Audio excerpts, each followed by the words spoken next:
Narayanam namaskritya naram chaiva narottamam devim saraswatim vyasam tato jayamudiraye nashtapraye svabhadreshu nityam bhagavata sevaya bhagavati ruttama shloke bhaktir bhavati naistaki.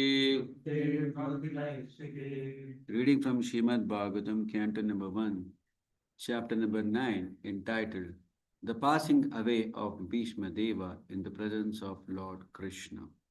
Text number 31. So kindly repeat after me. Vishuddhaya Dharanaya Hata Ashubhaha Vishuddhaya Dharanaya Hata Ashubha Vishuddhaya Dharanaya Hata Ashubha Tat Iksha Ayava Tat Ikshaya Eva Ashu Gata Yuddha Shramaha Tat Ikshayaiva Ashu Gata Yuddha Shramaha Tat Ikshayaiva Ashu Gata Yuddha Shramaha Nivritta Sarvendriya Vritti Vipramaha Nivritta Sarvendriya Vritti Vipramaha Nivritta Sarvendriya Vritti Vipramaha Tushtava Janayam Visrujan Janardhanam Tushtva Janayam Visrujan Janardhanam Tushtava Janayam Visrujan Janardhanam Vishuddhaya Dharanaya Hata Shubhaha Tadikshayaivasu Gata Yuddha Shramaha Nivritta Sarvendriya Vritti Vibramaha Tushtava Janayam Visrujan Janardhanam Vishuddhaya Dharanaya Hata Shubhaha Tadikshayaivasu Gata Yuddha Shramaha Nivritta Sarvendriya Vritti Vibramaha Tushtava Janayam Visrujan Janardhanam Vishuddhaya Dharanaya Hata Shubhaha Tadikshaya Vasu Gata Yuddha Shramaha Nivritta Sarvendriya Vritti Vibramaha Tushtava Janayam Visrujan Janardhanam Vishuddhaya Dharanaya Hata Shubhaha Tadikshayaivasu Gata Yuddha Shramaha Nivritta Sarvendriya Vritti Vibramaha Tushtava Janayam Visrujan Janardhanam. Anybody online?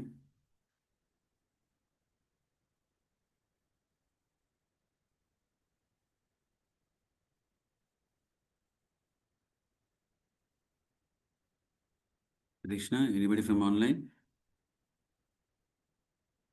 would like to recite?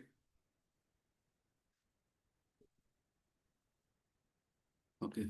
So somebody, yeah. That's why.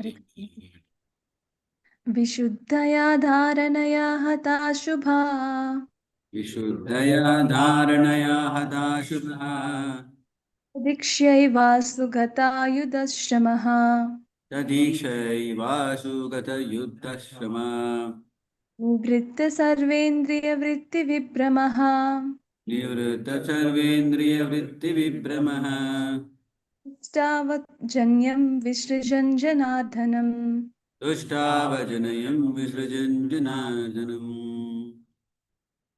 Vishuddhaya, by purified, Dharanaya, meditation, Hata Ashubhaha, one who has minimized the inauspicious qualities of material existence.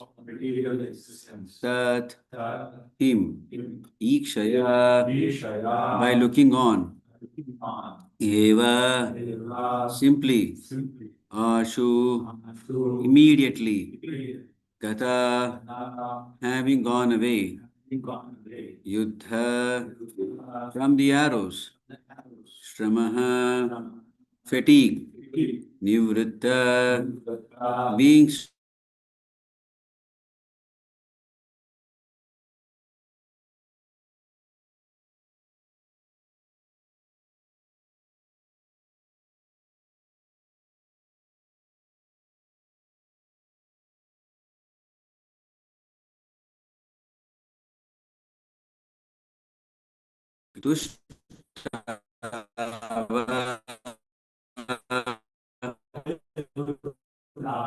he prayed. Material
Yeah, I think sorry, there was some internet issue.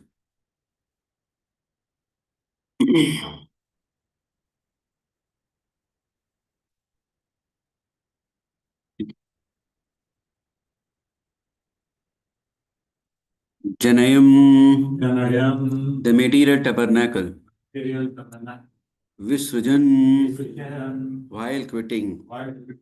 Janardhanam, to the controller of the living beings. So before I go to the translation, I will request your attention on few words. This is a very interesting transition which we have to carefully examine. The context is that when Bhīṣmadeva is passing away, who all have come to observe him? All the great sages, including Vyasadeva, big rishis, saptarishis, and all of them had come over there along with the Pandavas and Lord Krishna. What they have come for? They have not come after the person passed away. They came at the time when he is going to pass away. For what purpose? They had come over there with a purpose that they want to learn something from what Bhīṣmadeva is going to do. So it means they had that confidence. Imagine Saptarishis or somebody, they are in some other loka, they're coming down.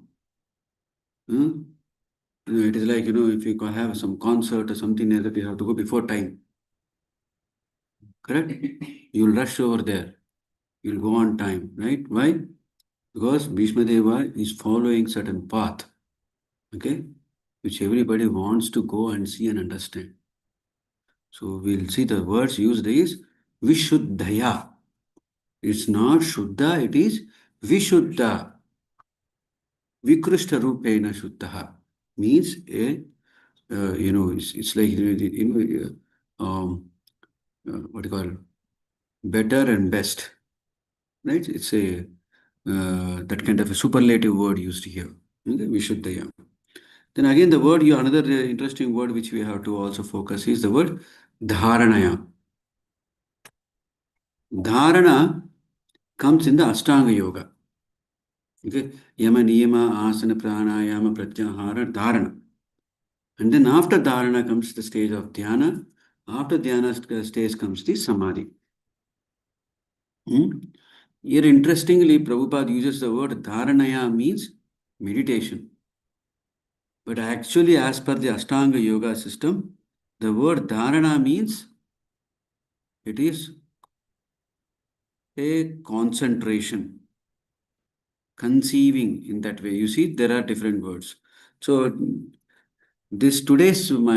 our discussion would be about few words, and not only about few words, about how to deep dive in a particular subject. When Prabhupada is talking about through Prabhupada's words only, how to deep dive is what I'm going to help you all in appreciate and see any particular subject which is interesting us, how to do a deep dive. Something which is very, very important for us. And without going into a crazy directions, we have to do philosophical speculation, but not mental speculation, right? So how to be within the boundaries. Jai Shri Jagannath Baldev Subhadra Maya Ki Jai Shri Gaurnitai Ki Jai. How to do that? So generally Dharanaya, so then the word used is again Hatha Ashubhaha. The word Hatha means what? To kill, right? To kill means that body is no longer existing, right? So normally what we'll understand, Hatha Ashubhaha means kill the Ashubhas. Means Ashubhas should be eliminated. But Prabhupada uses the word one who has minimized. Okay? He is not used. Kill the inauspicious qualities of material existence. Okay? You use the word Hatha. Okay? So how did he do this? That we will read now. So these are the few words, again the word is Nivruta. Okay? Anartha Nivrutti, Nivruta, okay? Being stopped. Okay? So these are the few words you pay attention. Okay? Again the word Janayam, material tabernacle. This is again because, I was coming from the earlier, from the yoga tradition and also from the tradition of the impersonalists. These are like, material tabernacle, these are the words dharana are most often quoted words. Okay. Okay, so now let's read the translation. By pure meditation, looking at Lord Sri Krishna, he at once was freed from all material inauspiciousness and was relieved of all bodily pains caused by the arrow wounds. Thus, all the external activities of his senses at once stopped, and he prayed transcendentally to the controller of all living beings while quitting his material body. Kindly repeat the translation. By pure meditation, looking at Lord Sri Krishna, he at once was freed from all material inauspiciousness and was relieved of all bodily pains caused by the arrow wounds. Thus, all the external activities of his senses at once stopped, and he prayed transcendentally to the controller of all living beings while quitting his material body. Purport by Srila Prabhupada. The material body is a gift of the material energy, technically called illusion. Identification with the material body is due to forgetfulness of our eternal relationship with the Lord. For a pure devotee of the Lord like Bhīṣmadeva, this illusion was at once removed as soon as the Lord arrived. Lord Krishna is like the sun, and the illusory external material energy is like darkness. In the presence of the sun, there is no possibility that darkness can stand. Therefore, just on the arrival of Lord Krishna, all material contamination was completely removed, and Bhishmadeva was thus able to be transcendently situated by stopping the activities of the impure senses in collaboration with matter. The soul is originally pure, as are the senses. By material contamination, the senses assume the role of imperfection and impurity. By revival of contact with the Supreme Pure, Lord Krishna, the senses again become freed from material contaminations. Bhishmadeva attained all these transcendental conditions prior to his leaving the material body because of the presence of the Lord. The Lord is the controller and the benefactor of all living beings. That is the verdict of all Vedas. He is the supreme eternal living entity amongst all the eternal living beings, and He alone provides all necessities for all kinds of living beings. Thus, He provided all facilities to fulfill the transcendental desires of His great devotee, Sri Bhishmadeva, who began to pray as follows.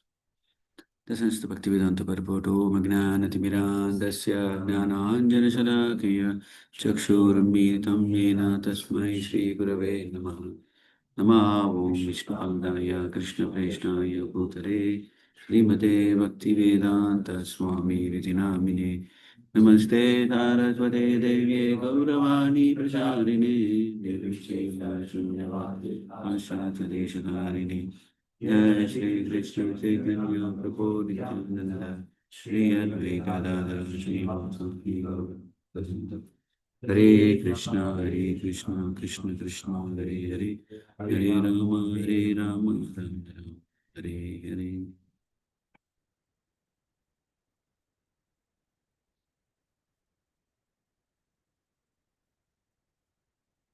So the context we have about the previous verses.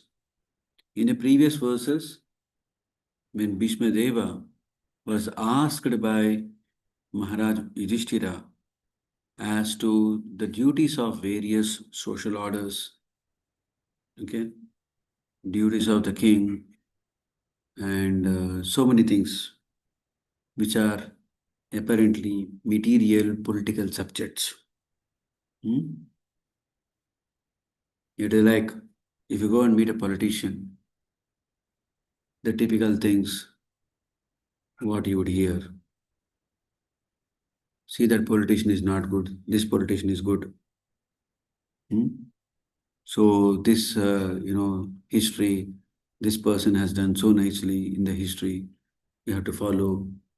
All that conversations are all there, which are apparently in the realm of duality world. Correct? It is in the realm of duality, the world of duality. Means somebody is good or bad, heat or cold, happiness or distress, good, bad, all these are all dualities. And moment Bhishmadeva saw sun getting into northern hemisphere, okay,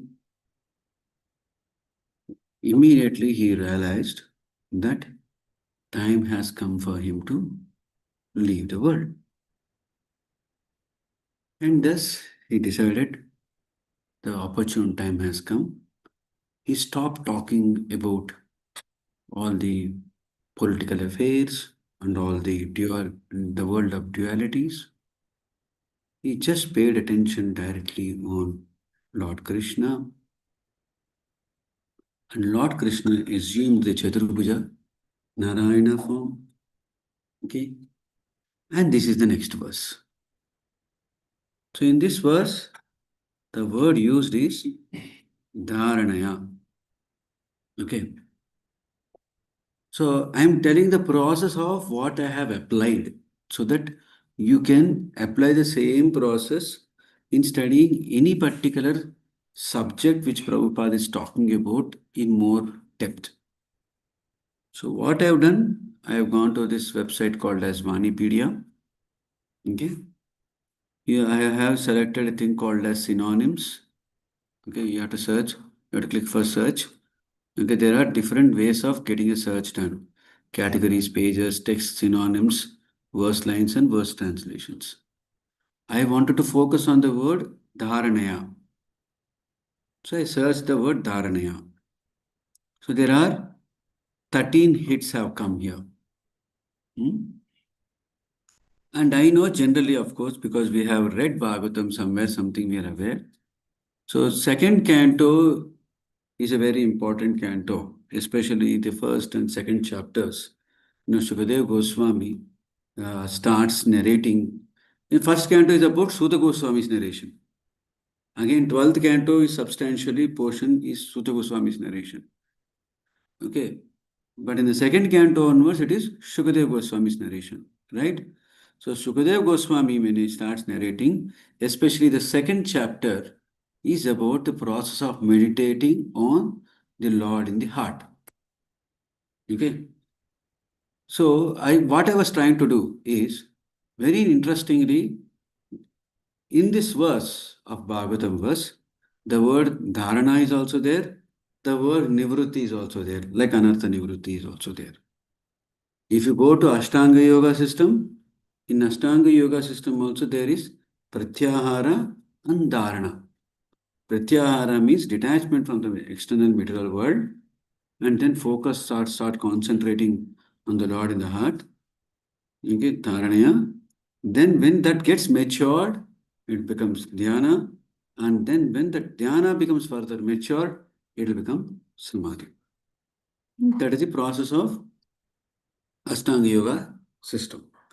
That's what I was very interested. Oh, very nice. So there is dharana is there is a Vishuddha is there, and all these things have happened with Bhīṣmadeva, not some millions of years of tapasya in a forest alone, okay, with nobody's association. Okay. See, what is the big difference between the Bhakti Yoga practice and the practice of the Ashtanga Yoga? Ashtanga Yoga cannot be performed in a city. As simple as that. In 6th chapter of Bhagavad Gita, Krishna clearly talks about where the person should be there, the yogi should be there. He should be in seclusion, he should be in a Shuddha place, purified place. All of those things are mentioned. Why? Because it's all about the yogi's individual endeavor to concentrate on the Lord in the heart.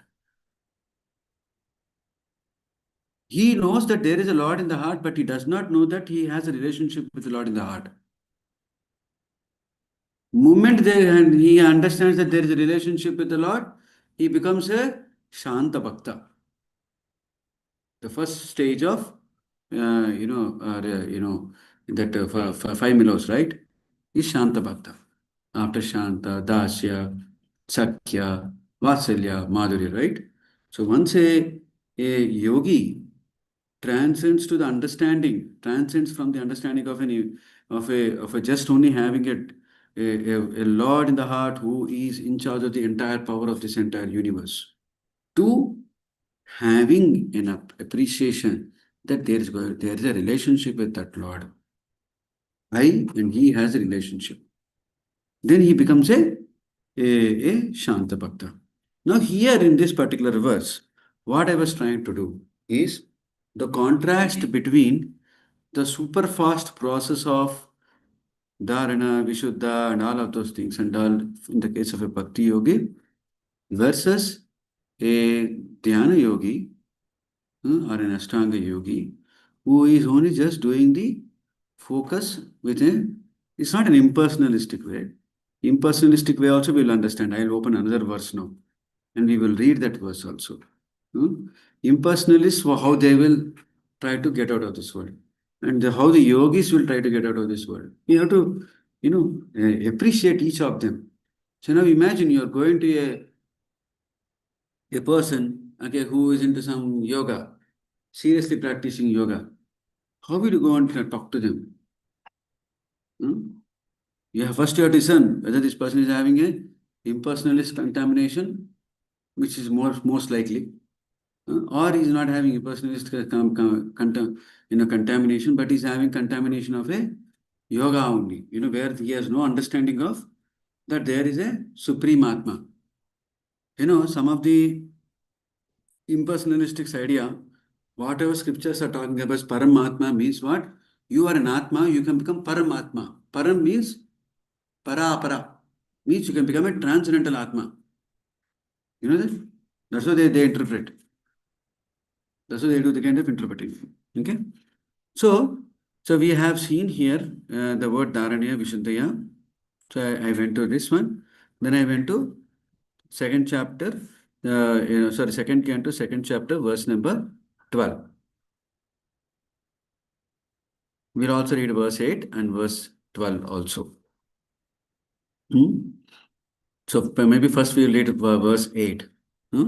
Others conceive of the personality of Godhead residing within the body in the region of the heart and measuring only 8 inches, with 4 hands carrying a lotus, a wheel of a chariot, a conch shell, and a club, respectively. The purport, the all-pervading personality of Godhead resides as Paramatma in the heart of each and every living entity. The measurement of the localized personality of Godhead is estimated to expand from the ring finger to the end of the thumb, more or less 8 inches.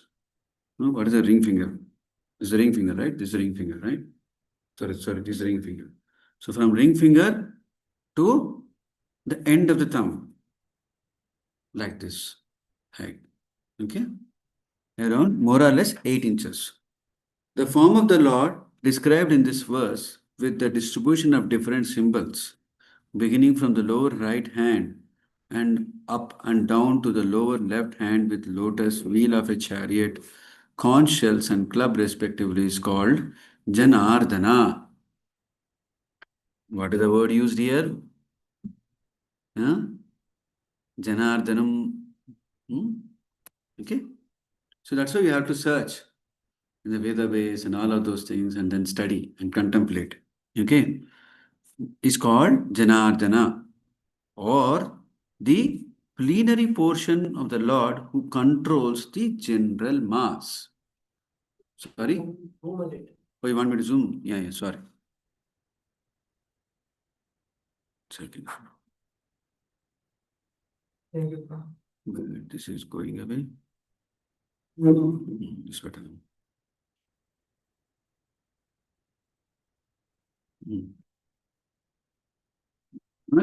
Respect is called Janardana, or the plenary portion of the Lord who controls the general mass. There are many other forms of the Lord with varied situations of the symbols of lotus, conch shell, etc.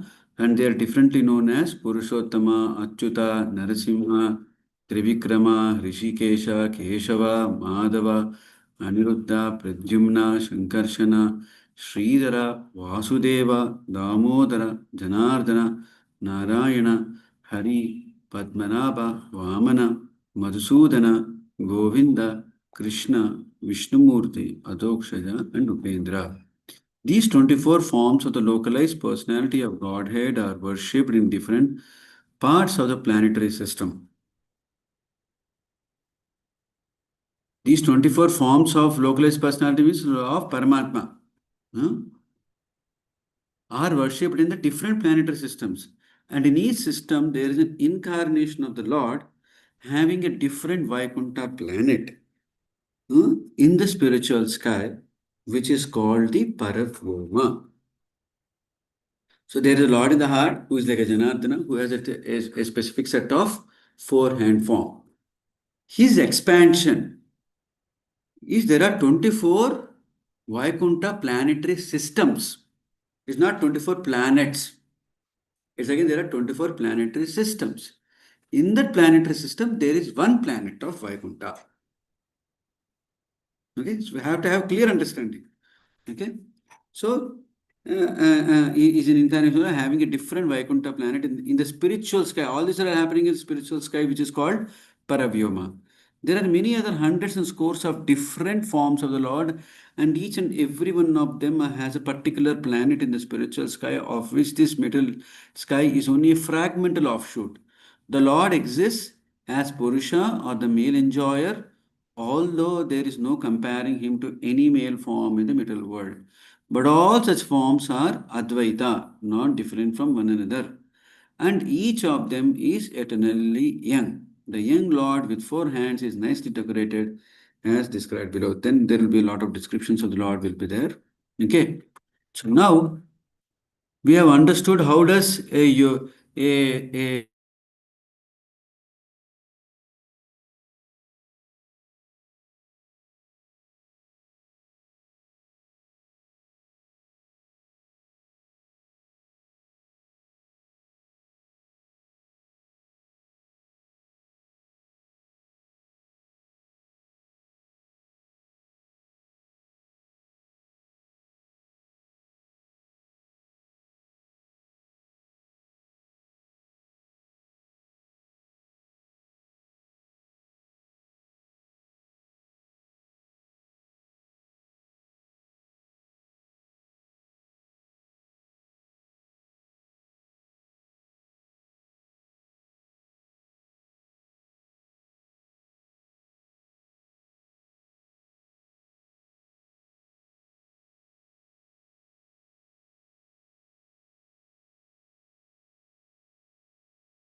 I think some we lost for a while.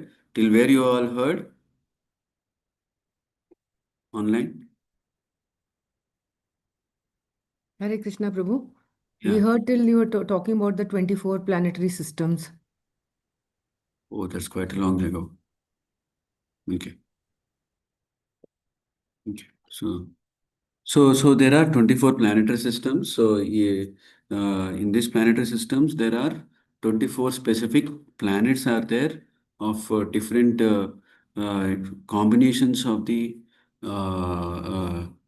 this conch shell, the lotus, and the disc, and the mace of the Lord. So these 24 different planetary systems, and all of them are in a spiritual sky called as Paravyoma. Okay, and when they are in the Paravyoma, so there is a particular small portion of the Paravyoma called as material sky, and in that material sky, we are all existing. Okay, so now going back to the concept of the contrasting between the way the um, Hatha yogi or Ashtanga yogi is not contaminated by these impersonalists, that person will be situated in a very secluded place. He will be focusing with Ardha Nimilita, means half eyes closed. He will be focusing on the Lord in the heart. Okay. So, but he has no conception of that Lord in the heart he has a relationship with the Lord in the heart.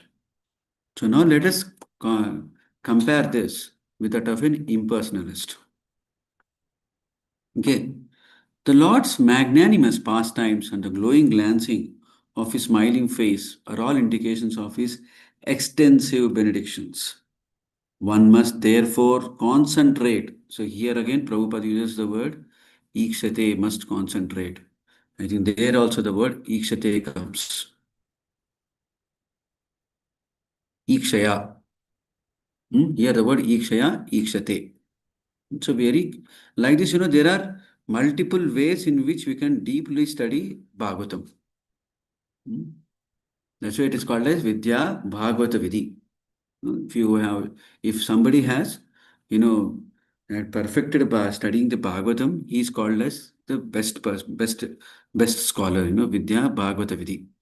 So one must therefore concentrate on this transcendental form of the Lord as long as the mind can be fixed on him. By what process? The process of meditation or dharanaya. Next. Now, what is the difference between concentration and meditation? Correct, no? Both seems to be synonymous, no? Correct? Yeah. That's why you should read the Soulful Japa modules carefully. MPP also touched about these things. Difference between concentration, focus, and all of those things. Anyway, we'll read on. In the Bhagavad Gita, chapter 12.5, that Kleshodhikrata Sesam Avyakta Sakta Chetasa Avyakta Igatir Dukkam Dehavat Pir Avapyasi. It's about, where in the 12th chapter also, Arjuna again talks about it, right? To Krishna, ask him a specific question, which is better, personalized meditation or this one, right? So then Krishna himself says it is kleshaha adhikatarha. It is a very, very difficult process. But whereas the process of Bhakti Yoga process is very, very easy. It is said that the impersonalist undergoes a series of difficult programs on account of his impersonal meditation. But the devotee, due to the Lord's presence, personal service, progresses very easily. How does a devotee progresses easily? Through the process of seva. So service is very, very important here. Devotional service is very, very important. Impersonal meditation is therefore a source of suffering for the impersonalist. Impersonalist has left all this world saying that this is suffering, okay, and is going for meditation.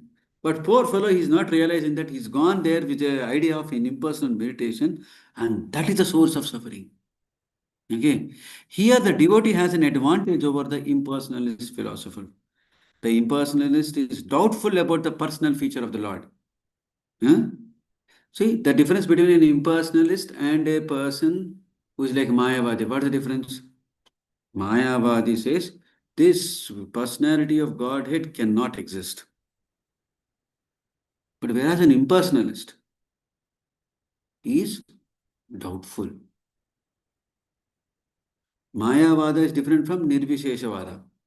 Please appreciate the nuances. The impersonalist is doubtful about the personal feature of the Lord, and therefore he always tries to meditate upon something which is not objective. What do you mean by this word? Okay, I'll pause here. I want to know what the devotees would like to understand. What is the devotees' understanding about the word objective? That it's not a person, is some jyoti or some light, something like this. It's not an object. Is it okay? The devotee here, Vishal, was saying that means something which is not an object to meditate upon, some kind of a light or something like that. Yes. Right? Or is it objective or subjective like that?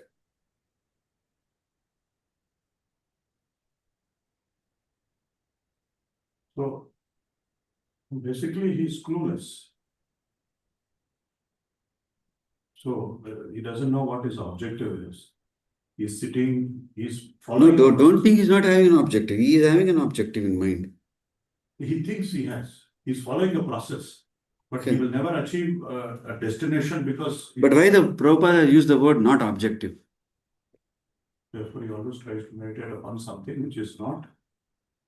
Because when you say he always tries to meditate, there is an objective for him, na?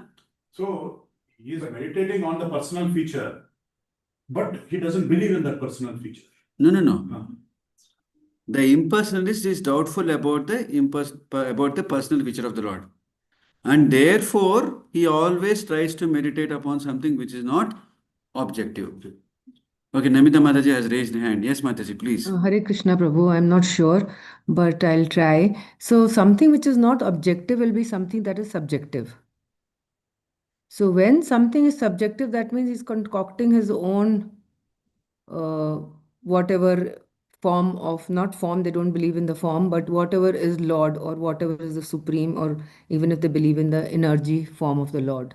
So that is his own subjectiveness, his own thinking, not what is actually the real truth. Okay. What is an object and what is subject?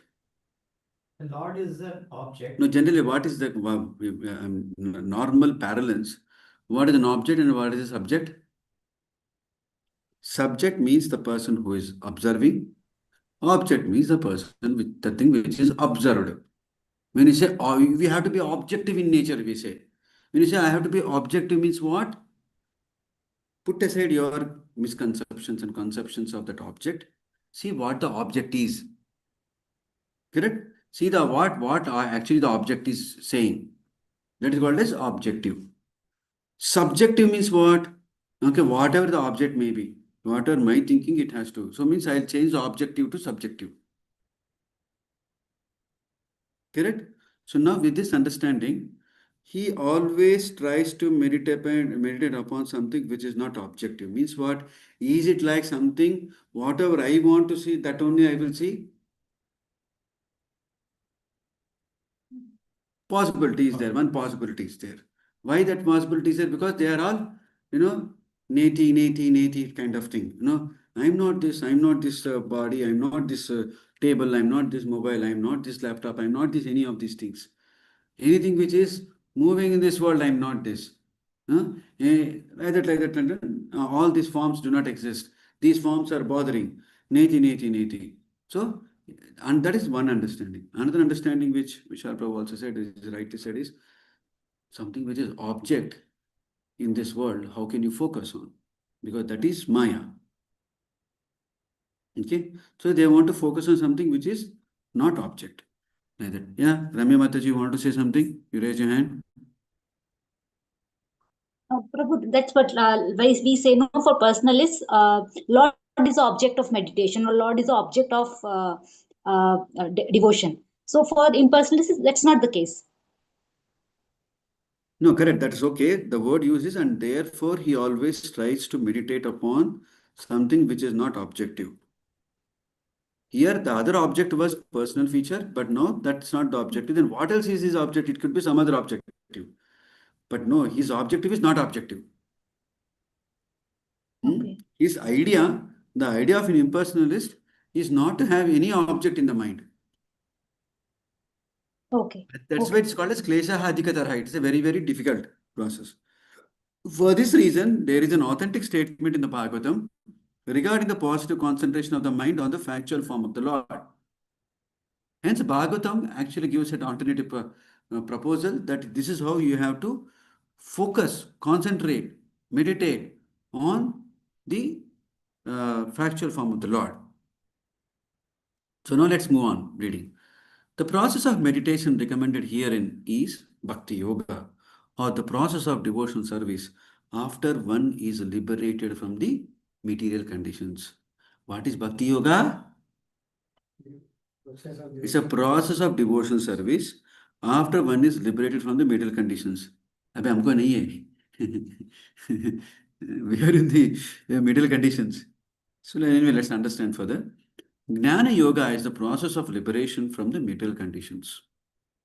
After one is liberated from the conditions of material existence, that is when one is nivruddha, as previously stated herein, or when one is free from all material necessities, one becomes qualified to discharge the process of Bhakti Yoga. How will get qualified to discharge the process of Bhakti Yoga? After getting disconnected from the material conditions. After one is liberated from the conditions of material existence. Therefore, Bhakti Yoga includes Jnana Yoga, or in other words, the process of devotional service simultaneously serves the process of Jnana Yoga. So some of the so-called Jnana Yogis in the name of Jnana Yoga, they end up becoming an impersonalists or Mayavadis, unfortunately. But there is also a right process of Jnana Yoga also. Okay. So it's the purpose of Jnana Yoga. So what is the right process of Jnana Yoga? That is, Jnana Yoga is a process of liberation from material conditions through acquisition of knowledge, right? So liberation from material conditions is automatically achieved by the gradual development of pure devotional service. These effects of Bhakti Yoga are called Anartha Nivritti. So this is not the actual fruit of Bhakti Yoga. It is the effect of Bhakti Yoga is called as Anartha Nivritti. Where do we get this kind of a presentation? In the story of Haridas Thakur, when he was in the house of Govardhana Das and Hiranya Majumdar. Right? We know that's a famous story. Anybody would like to narrate that story? Lakshahira.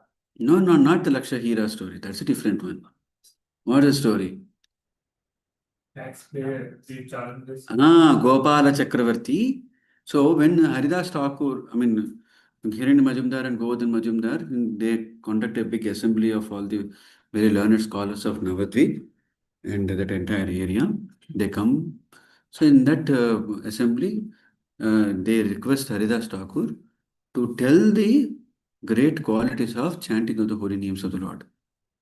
So then Haridas Thakur says that, how just by chanting of the holy names of the Lord, one can get liberated from, not only from this world, they can actually get Prema Bhakti. And this liberation from the,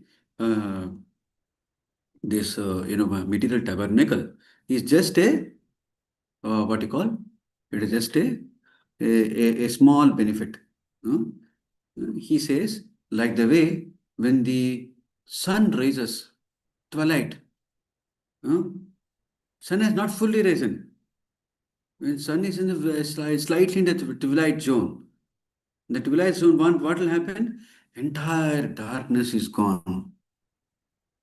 Right? So when entire darkness is gone and light, little bright light you are able to get, you will be able to see things as they are. Correct? And when sun fully rises, then it's a different thing. Right? So insofar as the removal of the darkness is concerned, just even you don't need Shuddhanama, even just the Abhasanama Japa also sufficient. Right now ours is what Japa it is? Namaparada stage. We are in the Namaparada stage. From Namaparada we should go to Namabhasa, and from Namabhasa we should go to Shuddhanama. So like that we should contemplate. The word Vishuddha is used there. Right? In our Bhagavatam verse, right? So now let's understand. Now, further going on, things which are artificially acquired gradually disappear along with the progress of Bhakti Yoga. Meditation on the lotus feet of the personality of Godhead, the first processional step must show its effect by Anartha Nivritti. Very important. The first processional step means what? First, we should focus on the Lord's lotus feet. When you start, pay so much attention to Lord's lotus feet and meditate on Him, the effect is Anartha Nivritti should happen. Okay. The grossest type of Anartha which binds the conditioned soul in the material existence is what? Is sex desire. Very strong word used. That gas agency is calling. No, not really. This one. The grossest type of Anartha which binds the conditioned soul in material existence is sex desire, and this sex desire gradually develops in the union of the male and female.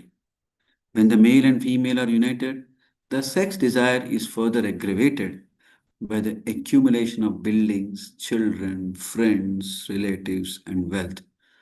When all these are acquired, the conditioned soul becomes overwhelmed by such entanglements, and the false sense of egoism or the sense of or the sense of myself and mine becomes prominent, and the sex desire expands to various political, social, altruistic, philanthropic, and many other unwanted engagements resembling the foam of the sea waves, which becomes very prominent at one time and at the next moment vanishes as quickly as a cloud in the sky. You see here, what is the greatest anartha? The greatest anartha is that of sex desire that develops gradually and aggravates in the form of the relationship with the male and female. So many things will come. Accumulation of buildings, children, friends, relatives, and wealth. And when you have too many things to do, you will get engrossed into all those too many things and no time for Krishna, no time for meditation, no time for anything else. Right? Because we are being, saddled and controlled. When you say saddled means what? I want to move in that direction, but my legs are bound, my hands are bound. There are chains, they are holding me, right? So what is that is holding? What is that holding? Last week also discussed the word. One word is desire. The desire. So that desire, which is like a sex desire, which expands into various things like political, blah, blah, blah, blah, blah, right? The conditioned soul is encircled by such products as well as products of sex desire, and therefore bhakti yoga leads to gradual evaporation of the sex desire, which is summarized in three headings, namely, very strong, profit, adoration, and distinction. Sex is gross sex is there. Another subtle sex is what? Puja, labha, pratishta. Puja, oh, I am a senior devotee. I am there for some donkey number of years, like a donkey, but not as a devotee. But still, I'll think as a senior devotee. So there should be some puja to me. अरे अरे अरे उस आरती हमको आना है, किसको दूसरों को दे दिया. पूजा लाभ प्रतिष्ठा. Okay. Say, I was, as a part of my service, I was, doing a video shoot of one Prabhupada disciple. So that devotee is in farming. Okay. He was a very new devotee. So he was not aware, what is the order of preference and all of those things and that. Okay. So the Arati was over, the lamp offering came out. So Prabhupada was there. So we should go to first to Prabhupada, right? Okay. But he thought Prabhupada should be the last. He gave to everybody. All are touched. They were not seeing whether Prabhupada got it or not.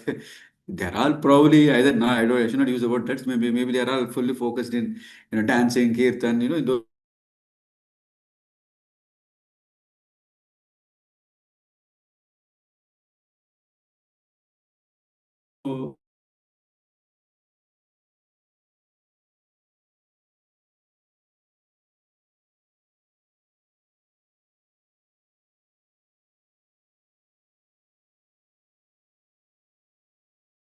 That's a guru. He sees the bhava of the disciple. The best should be served to the last.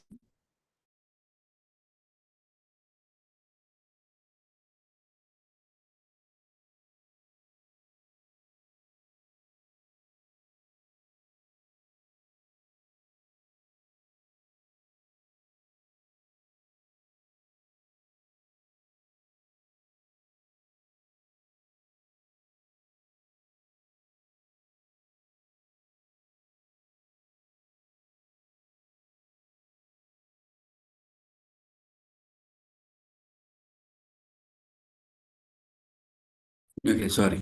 Again, we lost. Okay. So the best should be always to the last, like that he was thinking, that devotee was thinking. And then he gave the lamp to Prabhupada. Prabhupada was not anyway perturbed. Hey, why you should have given me the lamp first? No, not like that. See, Puja Labha Pratishtha.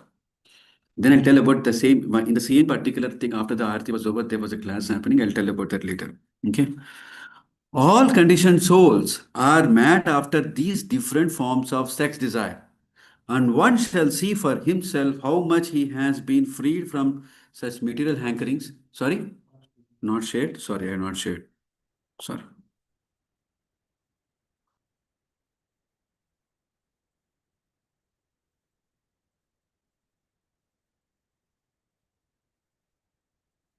Hmm?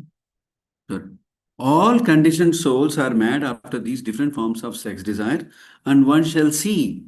The word uses shall again, okay? Shall see for himself how much he has been freed from such material hankerings based primarily on the sex desire. So the basis is the sex desire. Because of we are actually having the sex desire, it is manifesting is in the form of the puja lava pratishtha. Okay.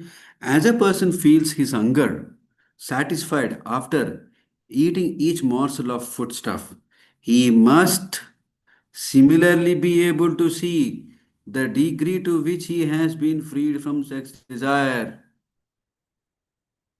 प्रभु जी हम इतने साल से practice कर रहे हैं भक्ति योगा कुछ certificate मिलेगा हाँ that I have become this so and so कुछ सर्टिफिकेट नहीं मिलेगा you have to see yourself huh? As a person feels his hunger satisfied, you're hungry, you're eating, you want certificate or what?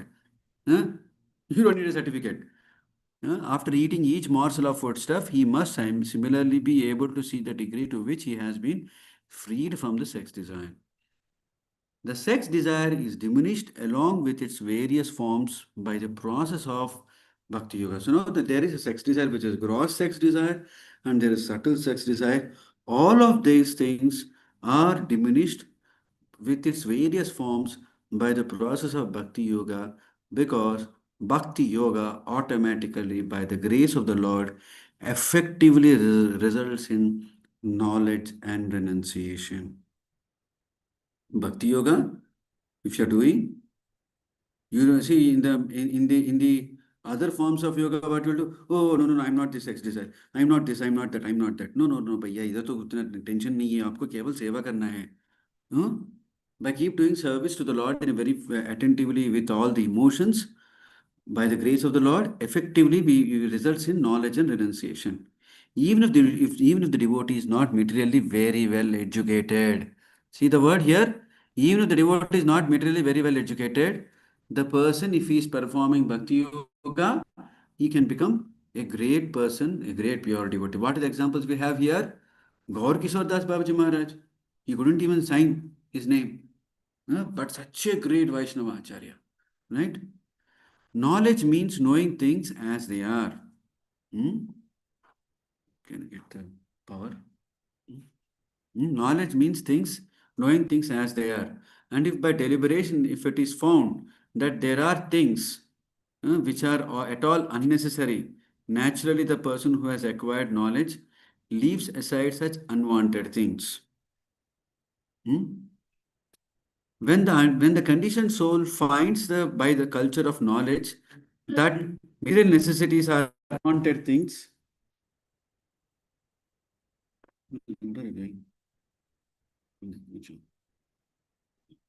when the conditioned soul finds by culture of knowledge that material necessities are unwanted things, he becomes detached from such unwanted things.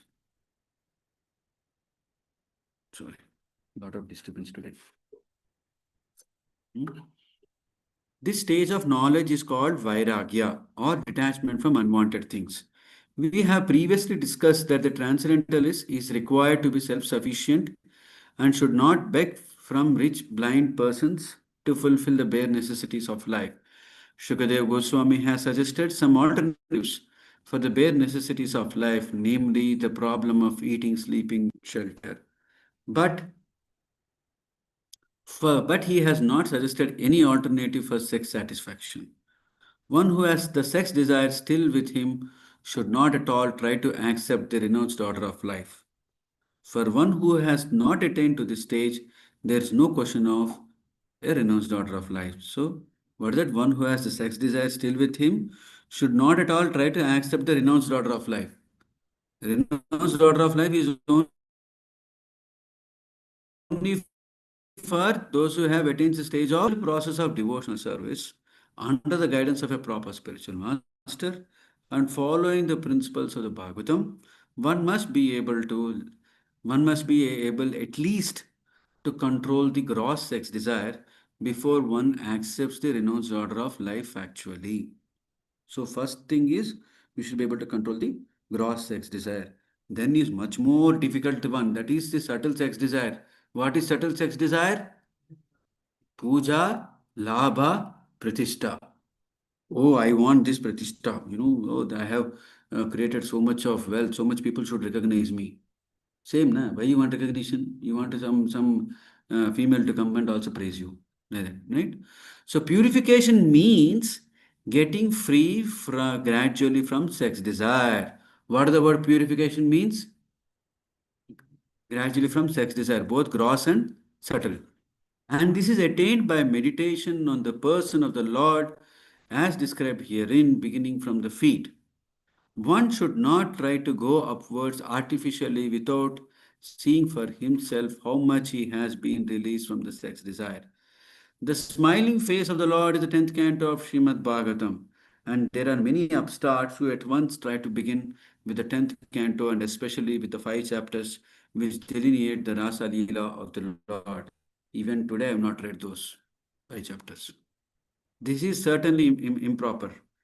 By such improper study or hearing of Bhagavatam, the material opportunists have played havoc by indulgence in sex life in the name of Bhagavatam. This vilification of Bhagavatam is rendered by the acts of the so-called devotees. So one should be free from all kinds of sex desire before he tries to make a show of recital of Bhagavatam. Sri Vishwanatha Chakravarti Thakura clearly defines the import of purification as cessation from sex indulgence. He says, Yata yata discha shuddhayati vishayalam lampatyam tejati tata tata dharayet iti chitta shuddhi taratamyenaiva dhyana taratamyam muktam. So each of these words has a lot of potent meaning. How the dhyana taratamyam. Taratamyam means what? Seeing the dualities. So how the chitta shuddhi becomes taratamyeva. All those things we should appreciate each of these words. And as one gets free from the intoxication of sex indulgence by purification of intelligence, one should step forward for the next meditation. Or in other words, the progress of meditation on the different limbs of the transcendental body of the Lord should be enhanced in the proportion to the progress of the purification of the heart. The conclusion is that those who are still entrapped by sex indulgence should never progress to meditate above the feet of the Lord. Therefore, recital of Srimad Bhagavatam by them should be restricted to the first and second cantos of the great literature. One must complete the purificatory process by assimilating the contents of the first 9 cantos. Then one should be admitted into the realm of the 10th canto of Srimad Bhagavatam. Very strong. Assimilating here. What is the meaning? Assimilating the contents. So, Madhu Pandit Prabhu talks about the 5R concept. Somebody can help me. What is that 5R? SMDA techniqueness. Smaranam, Mananam, Dhyanam, and A is what? Anushiranam, right? So we have to first read, and Smarana means contemplate, and Mananam, Dhyanam, and Anushiranam. These entire steps we have to follow on whatever we are reading. We should continuously contemplate. Okay? So that's how we will assimilate the contents of the first 9 cantos. Then we can go to the 10th canto. So Prabhu, what to do? Prabhupada also says, read Krishna book in the night.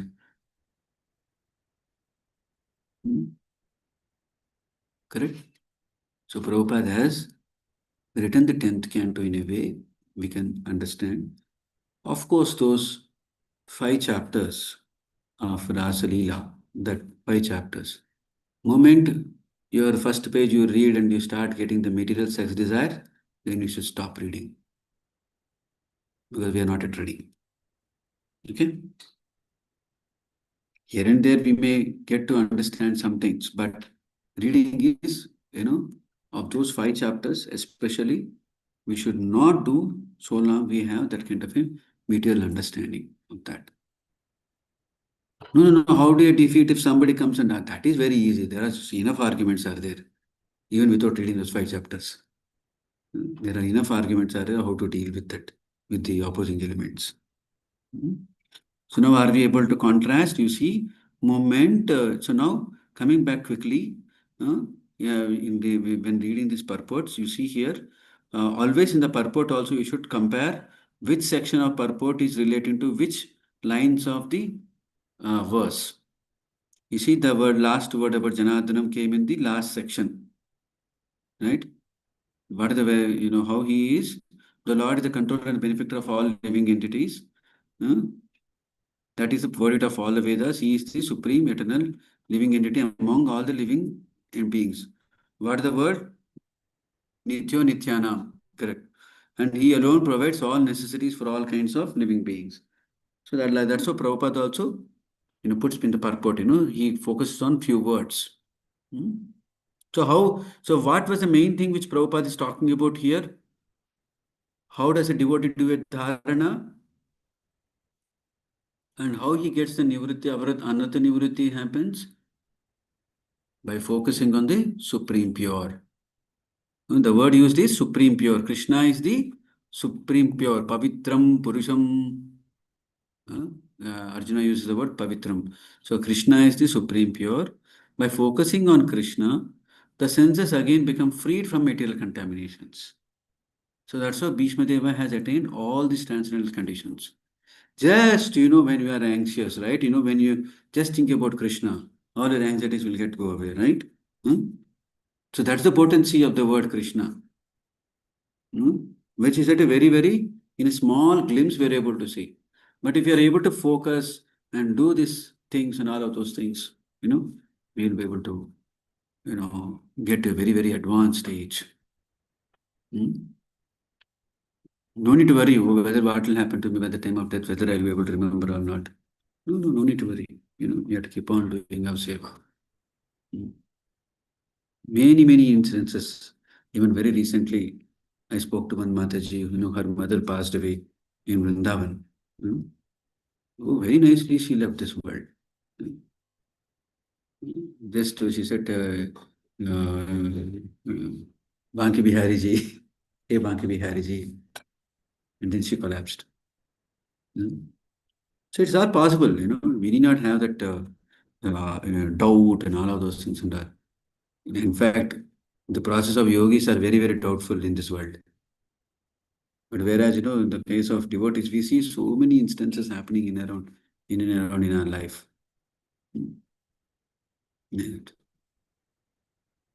Wonderful way, the way devotees have passed away and things like that. So anybody has any questions? So you just try to see how to read one verse of Bhagavatam. Take the words, take some focused, important words of this translate, what you call the verse, and search it in the Vanipedia. If you are having Veda base, that's the best. Ideally, you should have the Veda base. If you're not having Veda base, you can go to a Vanipedia. And in Vanipedia, there is multiple ways of searching: category search, text search, synonym search, purport search. Amazing way we can do develop a very deep, detailed understanding of a particular concept. Imagine, great sages are coming here. Great sages who have written, books and Puranas. They are all coming here. So let us go and see what Bhīṣmadeva is doing.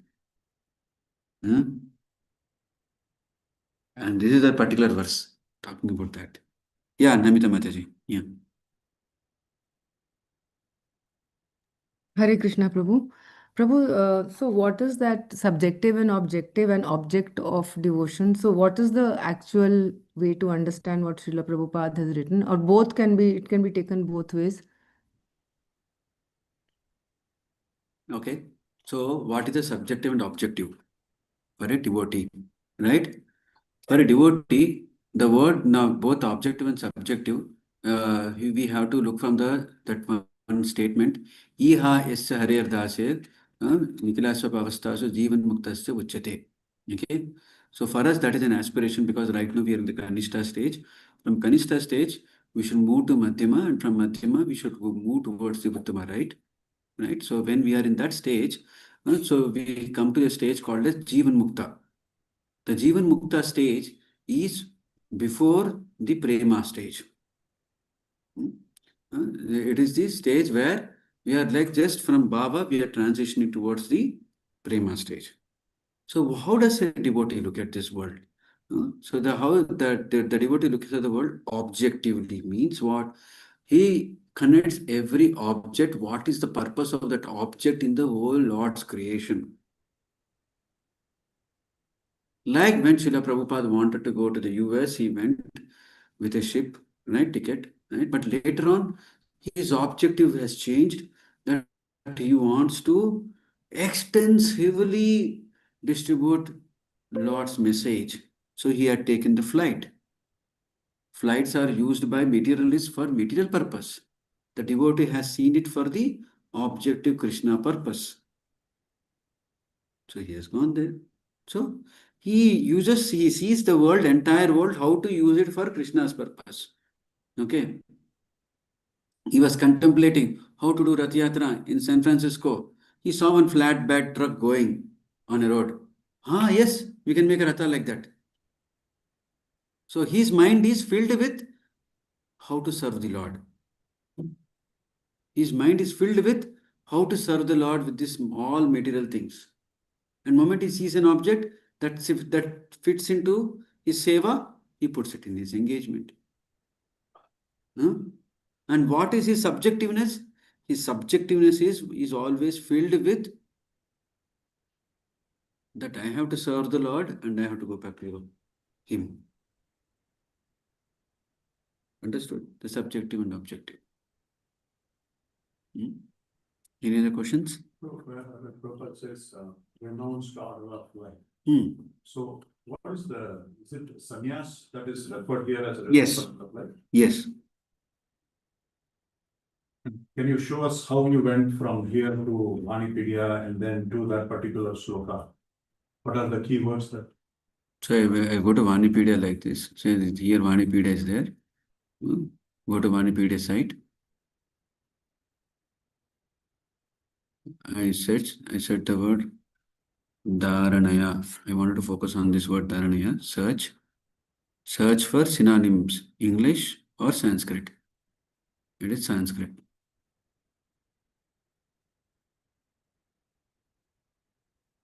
Then like this it has come.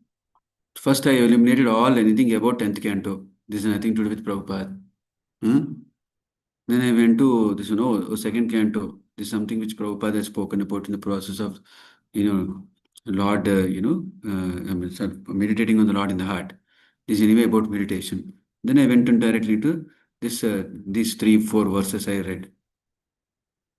Okay, like that. And each one you read that, then you again compare.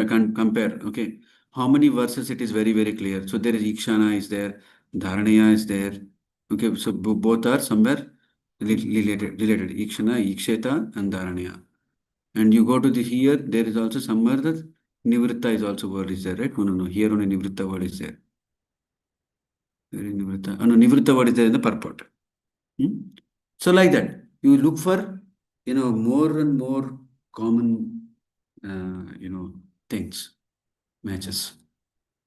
Yeah, you have it, what you said, bro. Yeah. So in 2.2.12 purport which you were explaining, so there in the last section it was written that one should restrict his recitation of Bhagavatam till first and second canto only till he is purified. So does it mean like one who is giving Bhagavatam lectures for him, or does it also mean one who is actually reading Bhagavatam? Like to whom So, this is so my assumption, I may be wrong, okay?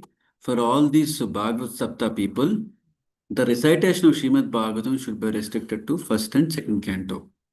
But insofar as we are concerned, the devotees are concerned, one must complete the purificatory process by assimilating the contents of the first 9 cantos.